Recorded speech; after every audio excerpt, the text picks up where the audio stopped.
Hey guys, welcome back to Pictorial Reviews. We're taking a look at the KitzConcept 1/72nd scale VF-1J. So, this is a Robotech branded product. I know that's a little bit divisive and things like that, but whether you're a Robotech fan, Macross fan, both fans, it's a VF-1J. Same valve, you know. Alright, so looking at the height here, he is about 7 3/4 inches tall. Now, to compare him to what I myself, as well as many others, consider pretty much the gold standard in VF-1J,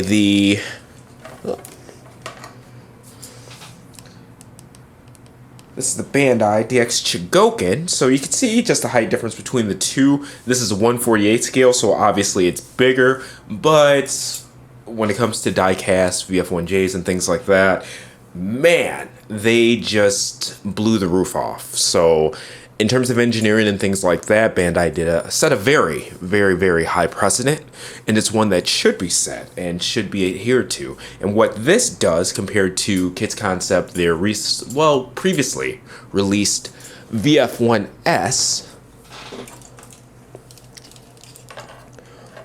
which we have right here. It also comes with the strike parts and whatnot.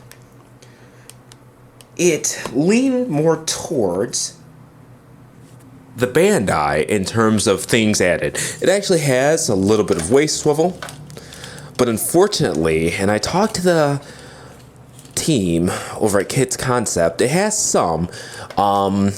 It can go a full 360, but because of the way the legs are locked, it is limited because there's no additional swivel on the leg bar itself. I can show you guys that from the back.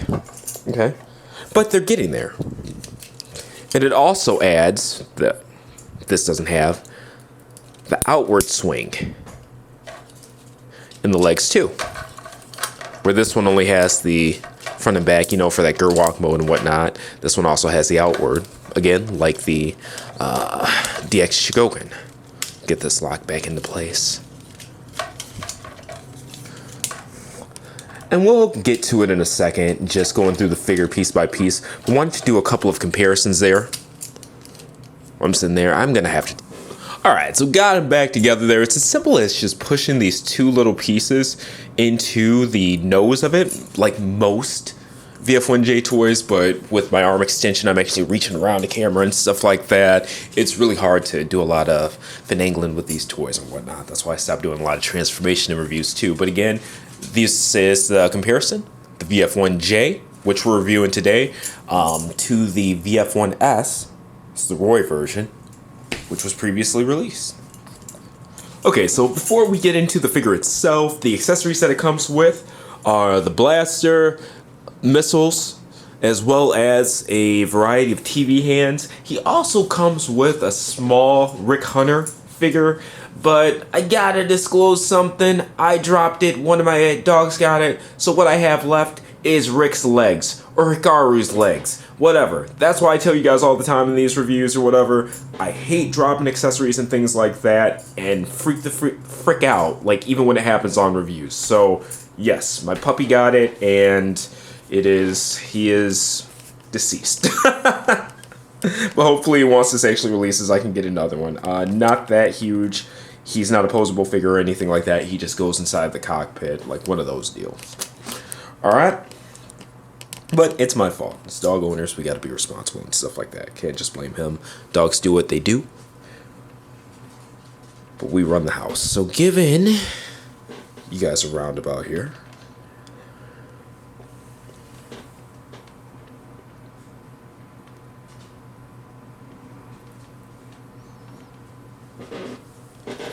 right.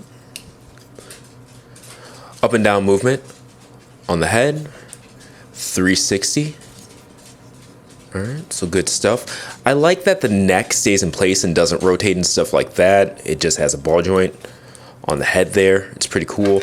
I wish that there was something that the head could rest on when it was in robot mode, so that it doesn't do that sinking in when you try to like lean it back and stuff like that at times, but it stays up for the most part. Sometimes you just have to pull it up after posing and things like that. And also, I got to give credit. It's not clear, but instead they went with a painted visual unit, and it's fantastic. It's like this metallic green. It's beautiful. It is absolutely. I actually like it better than the Bandai DX Shigoken, which is clear with like the kind of bulb in the middle, things like that. This looks good. It looks like it's always glowing. All right, so shoulders, and see how the shoulder piece moves out of the way. It can go well past parallel. Of course, 360. And these are nice firm joints too. Okay, bicep swivel. Double jointed elbows. Look how far that goes up. Hands. 360 at the peg. And these, I believe, are pegs. Yeah, these are pegs. So they don't have a lot of that rocking, but these, the wrists themselves have it. So it can go in and out, like that kind of thing. So that offsets that. And then there is articulation and the default hands. I'm not really the biggest fan of these, and just like most Valks, they're just spindly, like the fingers and things like that. Not my cup of tea, but that's why they come with alternate hands. Alright. So articulation of the fingers, the pointer finger or index is separate from the other three. The thumb has its own articulation, it's just a ball joint, rotates around. No articulation at the individual knuckles or anything like that. Basically the hands just go in and out, open and close.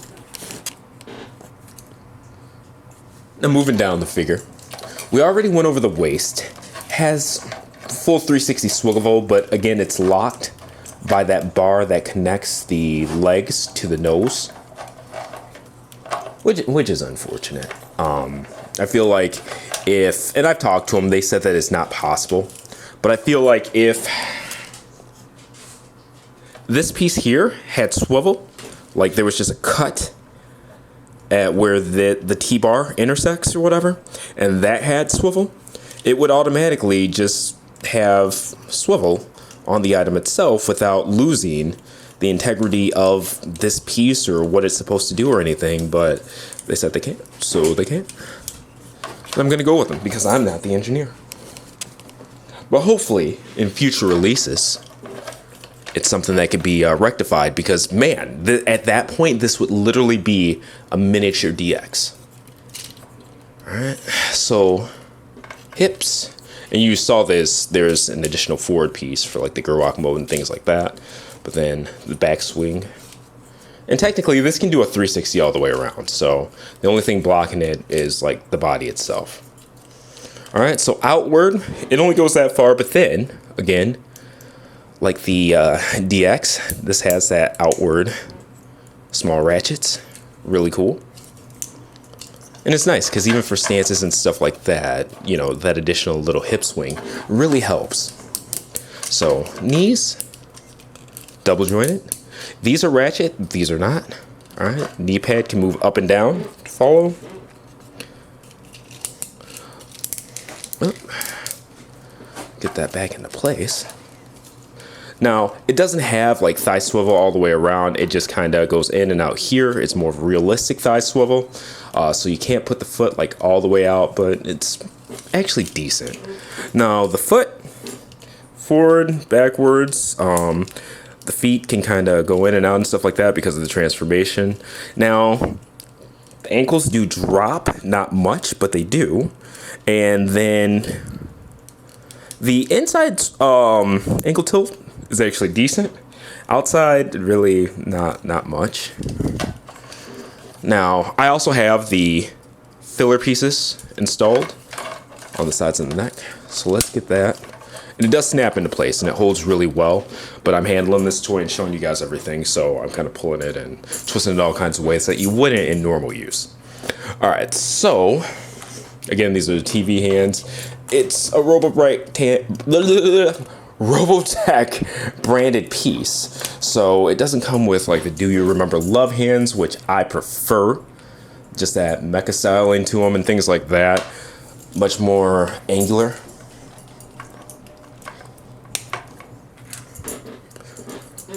And the gun has LEDs.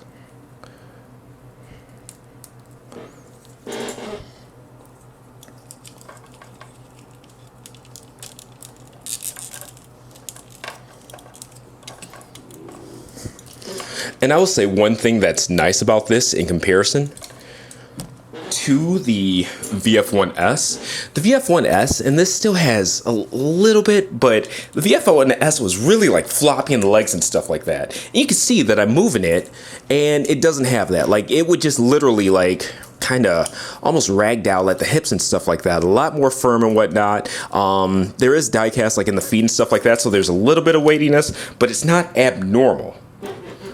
So just much more solid in general. And this is one of those ones where I wish it did have that full on articulation in the waist, but not bad, not bad. Look at that. And owners of the VF-1S can attest that this is much, much, much better. So, all right, that's the Battroid mode. And we will go ahead and get looking at the other modes of this figure. Alright guys, here's the Guardian mode, Gerwalk mode, whatever you want to call it. Just give me a quick roundabout. I mean, looks good, balances well. I don't really know how to judge this mode because I've never, in my time, had a Valkyrie that does this wrong, if that makes sense. So, yeah.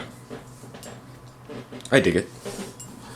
Now, to access the battery compartment, it's a little bit different on this one because the nose cone doesn't come off or anything like the previous because it has that 360 that we talked about for the waist swivel. So I've done it a couple of times now. Let me see if I can get it with my fingernail. Still can't. It's really tight, the access to this. So let's get a spudger, and the fact that it rotates doesn't help. All right, and you can see, just pull that open, and there's a switch underneath here. Then we can close that again. Now this whole thing comes out. You can pull it out as well, but there's that. Get that straightened back up. So not crazy hard to access, but you might need a tool. All right, get this balanced again. There we go. We have a little bit more upright than normal, so I can clearly show the cockpit. There's that. There it is, all lit up. Again, I do not have the miniature Rick Hunter or Hikaru Ichijo figure to go inside the cockpit, but in terms of opening it, opens up pretty simply. Closes just as much. And nice bright lights. Same with the blaster, which has a switch underneath here that just turns it off and on. But again, there's the Guardian or Gerwalk mode. Alright, here's a look at the fighter mode. Valkyrie, whatever you want to call it. And honestly, I understand people's gripes with the whole licensing issue and stuff like that, but at the same time, support good toys and things like that, because right now the whole licensing thing has a lot of the Bandai stuff locked up overseas and it's really hard to get. So the stuff that we can access, the more we support that with our dollar, the better the product will be, as you see with stuff like this KitzConcept line constantly making moves and moving forward and stuff like that. If you don't like it, you don't like it, but do what you can with what you got, you know? Inserting the missiles here, really easy. They just tab in, like how I'd say it's really easy, and then it's a tight fit, put it like that. But nothing too crazy to it.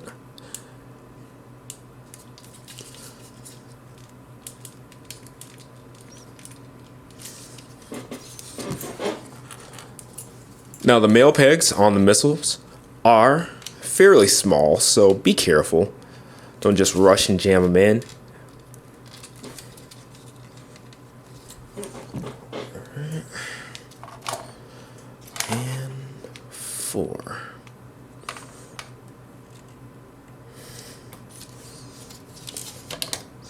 Okay, And since they're round pegs, you can rotate them and whatnot, so no matter how you have the wings, they can point straight or whatever direction you want.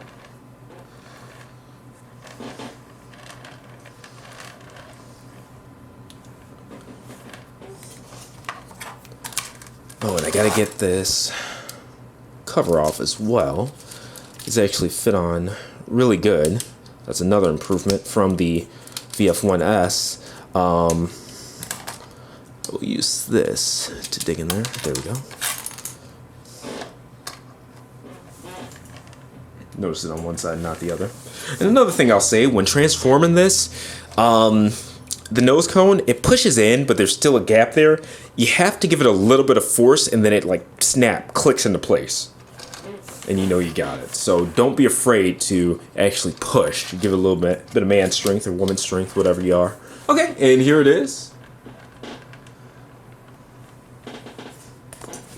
I'll actually back this up because it's getting out of frame, and I know there are logos over on the left-hand side of the screen and whatnot. I love this stand. It balances so darn well. Actually rotate it as well. Fits all 3 modes. Doesn't really have the cool gimmick like the ability to like twist and turn and things like that, like some of the Yeti stands and whatnot, but it's good. It's good for a default stand. Alright, get this back.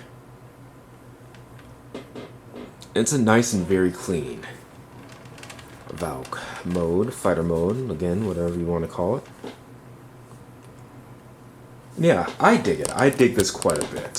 So just for, I guess, discretion, this was sent over by KitzConcept for the sake of review, but as always, I'm being straight with you guys. I think that with this one, lots of improvements over the VF-1S. Definitely not at that just highest of high-end DX Chigoken level, but I think for the price difference between what this costs and what like the DX Chigoken is going for, you're getting beyond a bang for your buck in terms of quality, accessories, LED gimmicks and things like that, etc.